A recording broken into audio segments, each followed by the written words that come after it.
Bersiap. Berdiri. Beri salam.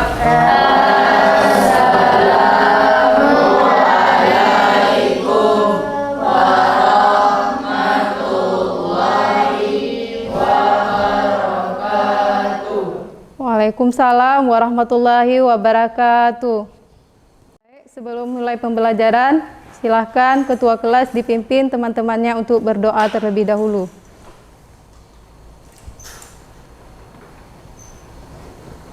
Berdoa dimulai.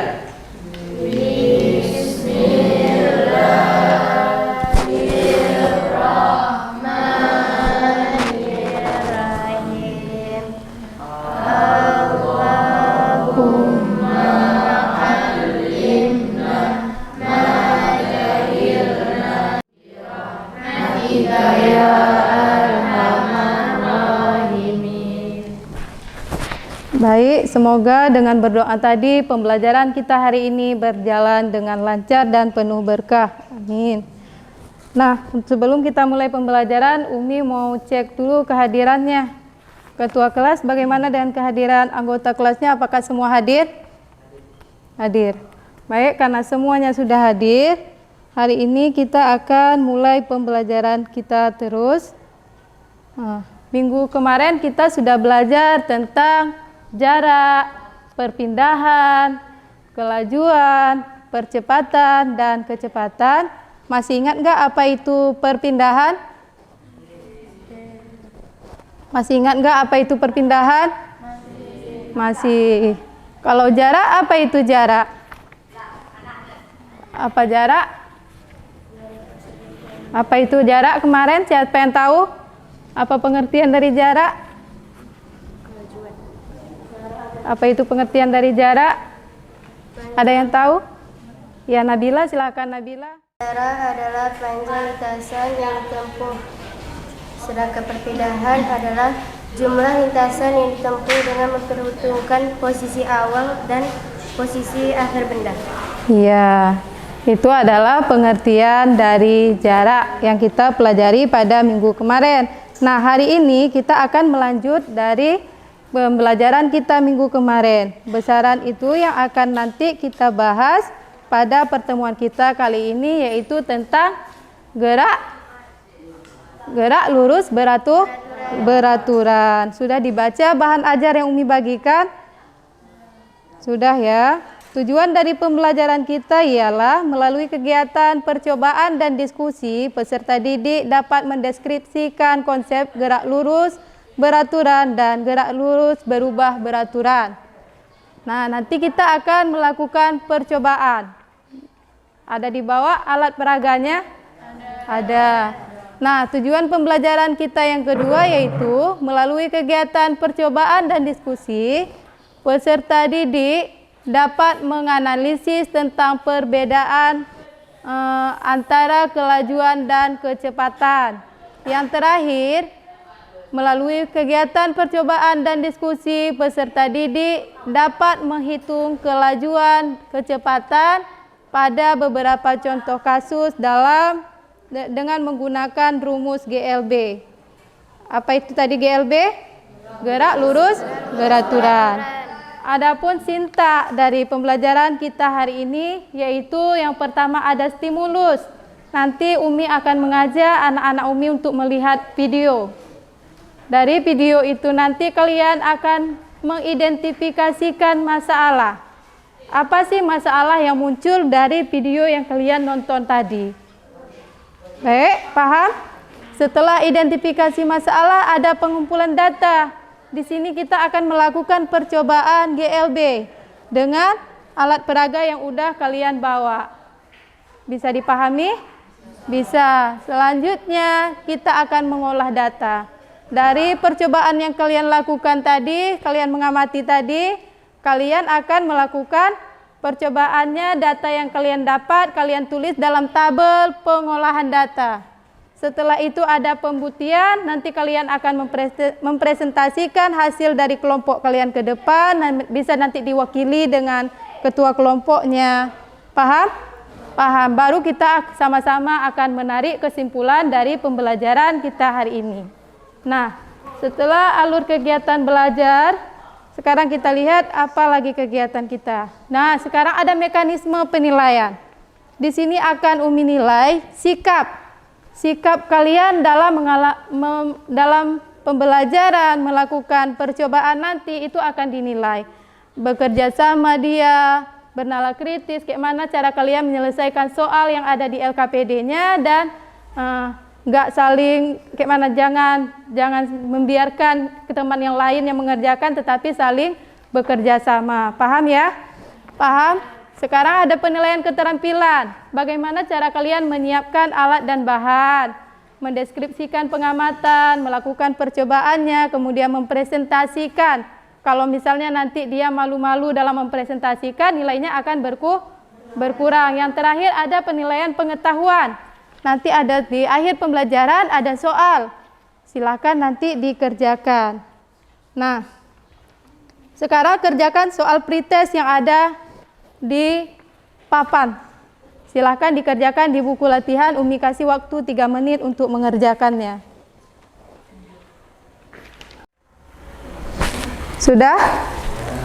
Baik, kalau sudah siap sekarang silakan duduk berdasarkan kelompok belajarnya yang udah kita bagikan minggu kemarin. Silakan duduk berdasarkan kelompok belajar. Kalau sudah semua kelompok, coba perhatikan video ini. Coba perhatikan video yang ada di papan.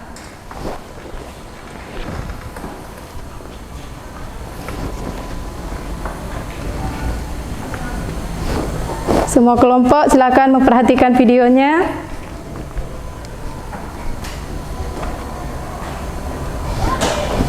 Dah.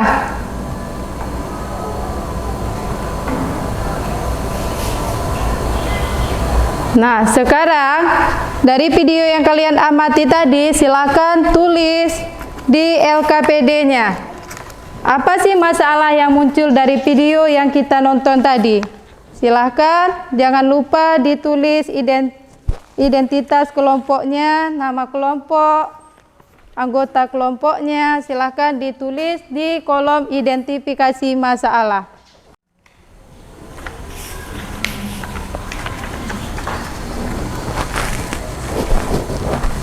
Baik, dikerjakan terus, ditulis. Di sini dicatat. Kan video yang kita nonton tadi, kita udah nonton video, sekarang tulis masalah yang muncul dari video tadi menurut kelompok kalian. Ada kendala? Enggak ada. Enggak? Ada kendala kelompok 1, kelompok 4? Enggak. Udah, silakan ditulis. Kalian susun kemarin alat peraganya, silakan diamati. Coba diukur dulu jarak dari bidangnya itu ada berapa. Nah, jarak bidangnya berapa, diukur. Sudah diukur, nanti diubah sentimeternya, diubah jadi meter terlebih dahulu. Sekarang silakan dilakukan percobaannya. Ini stopwatchnya. Silakan lakukan percobaannya. Nah, berapa jaraknya kelompok ini?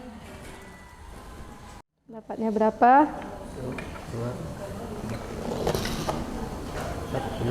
Dapatnya berapa? Dapatnya 1,12 sekon ya. Nah.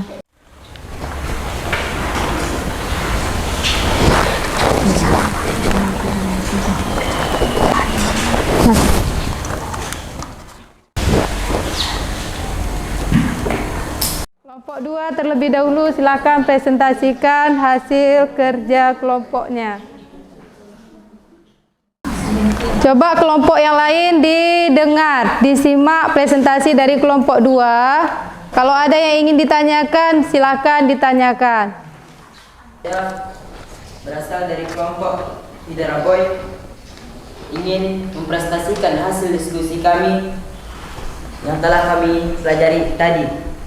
Ya, silakan. Kami diskusikan dengan teman kelompok kami, serta kami tuliskan permasalahan yang muncul dari video tersebut.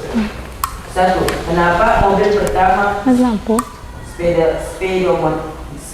speedometernya tetap, Sedangkan mobil kedua, speedometernya berubah-ubah. Kedua, apakah persamaan kedua video tersebut? Jadi kami telah mengamati tentang identifikasi masalah. Berdasarkan hasil pengamatan pada video tersebut yang sudah kalian amati, diskusikan dengan teman kelompokmu serta tuliskan permasalahan yang muncul dari video tersebut. Jadi hasil pengamatan kami pada video tersebut adalah yang pertama, kenapa mobil yang pertama sepeda motornya tetap sedangkan mobil yang keduanya tidak tetap. Dan yang kedua, apakah persamaan dari gambar mobil yang ada di kedua video tersebut? Kedua, jaraknya ya 35 cm dan waktunya ialah 0,57 sekon. Dan hasilnya ialah 0,61 meter per sekon. Dan lanjut lintasan ketiga, kecepatannya ialah 31 sekon dan hasilnya ialah 1,12 meter per sekon. Bagaimana suatu benda dikatakan bergerak? Bagaimana suatu benda dapat dikatakan bergerak? Silakan dijelaskan. Bagaimana suatu benda dikatakan bergerak? Benda dapat dikatakan bergerak apabila mengalami perubahan posisi dari suatu titik acuannya. Bisa dipahami? Benda dapat dikatakan bergerak jika dia mengalami posisi dari titik acuannya. Bisa dipahami? Udah? Satu lagi pertanyaannya, kita batasi cukup? Satu lagi siap? Satu lagi siap? Siap. Satu lagi. Semua kelompok sudah mempresentasikan dengan bagus ya, melakukan percobaan dengan baik. Nah, jadi sebelum kita mengambil kesimpulan dari pembelajaran kita, Umi ingin melakukan penguatan. Semua yang anak-anak Umi lakukan tadi atau mempresentasikan tadi percobaannya itu sudah sangat bagus sekali. Yang mana dari GLB tadi atau benda bisa dikatakan bergerak jika dia mengalami perubahan posisi pada titik acuannya. Misalnya kayak gini. Ini Umi bawa kertas. Kertas ini bisa dikatakan bergerak jika dia mengalami perubahan. Atau misalnya kita ini ke sekolah, kan bawa tas. Dari asrama ke kelas, ini kan kita mengalami perubahan kan. Tadi kita di asrama, baru kita berjalan sampai ke kelas. Nah, sekarang kita tarik kesimpulan dari pembelajaran kita. Setelah kita melakukan pembelajaran tadi, ingin tanya dulu ini sama Arsya. Nah, apa kesimpulan dari pembelajaran kita, Arsya? Silakan, Arsya. Kesimpulan belajar kami ialah semakin tinggi bidang lintasan yang ditempuh benda, maka semakin cepat waktu yang ditempuh. Baik, ya. Lain. Nah, tadi Arsya sudah bilang dari percobaan yang kalian lakukan, semakin tinggi lintasan yang ditempuh benda, maka akan semakin cepat waktu yang ditempuh. Sudah terbukti ya melalui percobaan kalian. Nah, sekarang silakan Rifa sebutkan kesimpulan selanjutnya. Apa Rifa dari pembelajaran kita, Rifa? Konsep GLB adalah bergerak pada lintasan lurus, kecepatan benda konstan, percepatan benda sama dengan 0. Terus dengan kecepatan konstan, yang berarti bahwa benda tersebut tidak memiliki percepatan atau percepatannya sama dengan 0, di mana secara sistematis dapat dituliskan S sama dengan F titik T. Silakan dikerjakan latihannya. Di kertas di sini pun boleh. Nah, silakan dikerjakan. Bukannya, silakan dikerjakan latihannya, itu latihannya di papan tulis. Baik. Selesai ya. Nanti tugasnya dikumpulkan ke ketua kelas. Setelah kita melakukan serangkaian kegiatan pembelajaran kita hari ini, Umi ingin tanya dulu, bagaimana dengan pembelajaran kita hari ini? Apakah kalian menyukai pembelajaran kita? Apa mudah dipahami atau seperti apa? Bagaimana? Pembelajarannya senang nggak? Senang. Pembelajarannya menyenangkan? Mudah dipahami nggak pembelajarannya? Bisa. Baik. Nah, untuk minggu depan, anak-anak Umi silakan baca modul ajarnya atau buku paketnya tentang materi GLBB. Ya, dan gaya. Selanjutnya dibaca, nanti ada latihan, ada tugas di buku atau di bahan ajarnya, dikerjakan. Nanti kalau tidak tahu ditanyain, ya. Jangan lupa materi kita minggu depan tentang GLBB, yaitu gerak, lurus, berubah, beraturan. Untuk pertemuan hari ini kita padahi sampai di sini. Ayana tatim bilhamdallah. Wal akhir, assalamualaikum warahmatullahi wabarakatuh.